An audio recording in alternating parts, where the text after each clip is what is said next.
Nous venons de terminer sous la direction du commandant suprême de forces armées de la République démocratique du Congo et de la police nationale congolaise une réunion du Conseil supérieur de la défense élargie où nous avons essentiellement passé en revue la situation opérationnelle dans toute la République démocratique du Congo, mais spécifiquement dans l'Est de la République démocratique du Congo. Cette réunion du Conseil supérieur de la défense était la première avec le nouveau chef d'état-major général qui a eu à la suite du vice-premier ministre, ministre de la Défense, donné les grands axes de sa vision sur ce qui concerne notamment la montée en puissance de forces armées de la République démocratique du Congo, mais la réponse militaire que nous apportons face à la guerre d'agression qui nous est menée par les Rwandais et ses supplétifs terroristes du M23. Comme vous l'avez suivi à travers les médias ce matin, dans le rapport qui a été fait par le chef d'état-major général,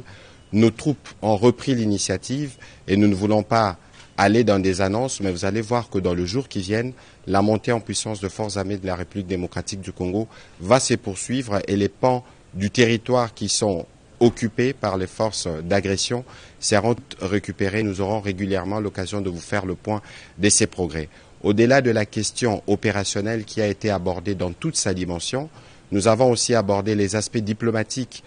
de ces questions où vous avez noté avec nous l'isolation de plus en plus constatée du Rwanda qui montre que ce n'est pas le pays qui veut la paix dans l'Est de la République démocratique du Congo. Et de ce point de vue, la ministre d'État, ministre des Affaires étrangères, a reçu des orientations précises sur ce qui doit être fait à ces niveaux. Dans le même esprit, les aspects judiciaires doivent se poursuivre parce que nous notons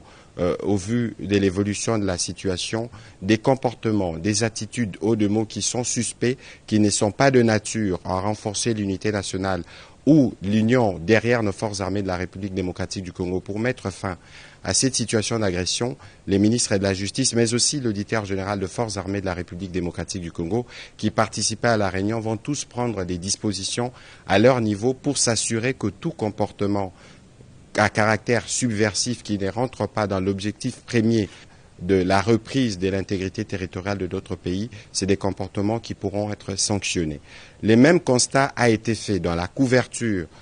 médiatique des événements dans l'Est de la République démocratique du Congo, comme nous avons eu à le relever à travers les mises en garde qui ont été faites. Nous voulons vous dire que des mesures seront prises dans les jours à venir contre tous les médias qui travailleraient dans le sens d'accompagner l'œuvre terroriste qui s'est faite en République démocratique du Congo. Pour l'impératif de la paix, il y a des mesures qui devront être prises absolument pour qu'on s'assure que tous les efforts nationaux qui sont faits pour restaurer la paix dans l'Est de la République démocratique du Congo puissent l'être. Nous avons évidemment eu l'occasion de passer en revue aussi d'autres questions d'importance capitale qui sont traitées au niveau de nos différents services pour nous rassurer que toutes les mesures sont prises pour que la paix soit restaurée, que la sécurité règne partout en République démocratique du Congo. Nous allons terminer évidemment par rappeler la mobilisation que le président de la République ne cesse de demander à tous les Congolais autour de forces armées de la République démocratique du Congo dont il a à nouveau loué la bravoure et les sacrifices.